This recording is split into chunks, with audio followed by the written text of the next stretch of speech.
The Dot and the Line, the question was, who is it for?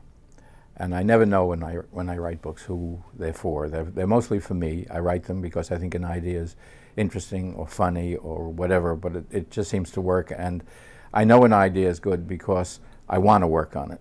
If it's an idea that I don't want to work on, then it's no good. Maybe good for someone else, but it's not for me. And even, you know, when the Phantom Tollbooth, of course, came out, everybody was convinced it wasn't a children's book at all. It was too difficult. It was too. The ideas were things that kids wouldn't connect with. The puns and wordplay they wouldn't understand. But then every book of mine is that, and that same question is asked. And finally, again, you know, Michael, my editor now, when I brought the Odious Ogre in, he answered. He asked the first question, who's it for? And I went through the whole thing again, and a day or two later he called me and he said, you know, it doesn't really matter. He said, every one of your books is the same way, and you can't say who's it for. And that's what I like. As far as I'm concerned, books are for whoever wants to read them. And I think the Dot and the Line started as just a little idea,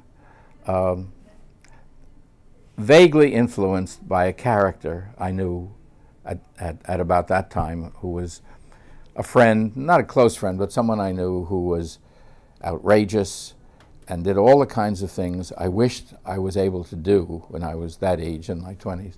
And he was a terrible person. He did everything he shouldn't do. He was untrustworthy. He wasn't particularly honest. He was had terrible manners. He dressed like an unmade bed. And yet whenever we went anywhere, he was always the one that ended up with a girl. And I never had the nerve to do any of the things that he did. And he was always in the back of my mind as the squiggle. I, of course, was the line. I had no idea who the Dot was, but she could be any one of the innumerable idealized figures that I knew I'd never get to first base with.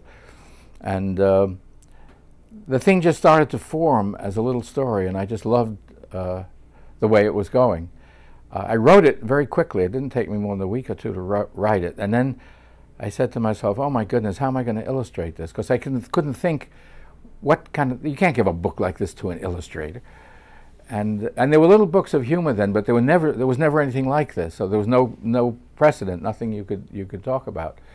And so I started to do it myself. And around the corner from where I lived was a blueprint shop in the days when they still used blueprints and photostats. And I knew the guy who ran the photostat machine. And I would do these little squiggle drawings.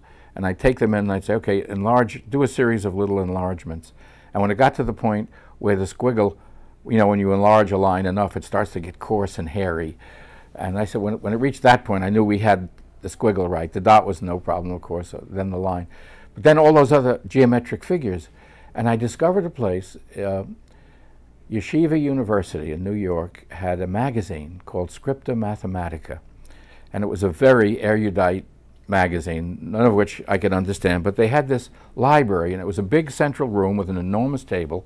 And the first time I walked in, I had to sign a lot of things, you know, they were very careful about who they let in. There were about 3 or 4 people sitting around, none of whom looked to be under 90. And bookshelves all around all 4 walls. And I would take things out and find all of these diagrams that illustrated various kinds of mathematical equations. And I would pick out the ones I wanted, and they were wonderful. They were so beautiful. So a lot of those, you know, ended up in there. Then I went to some of the, like the Daily News newspaper file to get some of the photographs that are in there. The hardest thing for me was to find a portrait of Euclid to put in the book. But it took me months to get all these things together. And again, when it was all done, I just had this terrible feeling, who's going to think this funny? Nobody can think. I think it's funny, but that's me. Nobody else is going to. And that one's been around now for 47 years. So.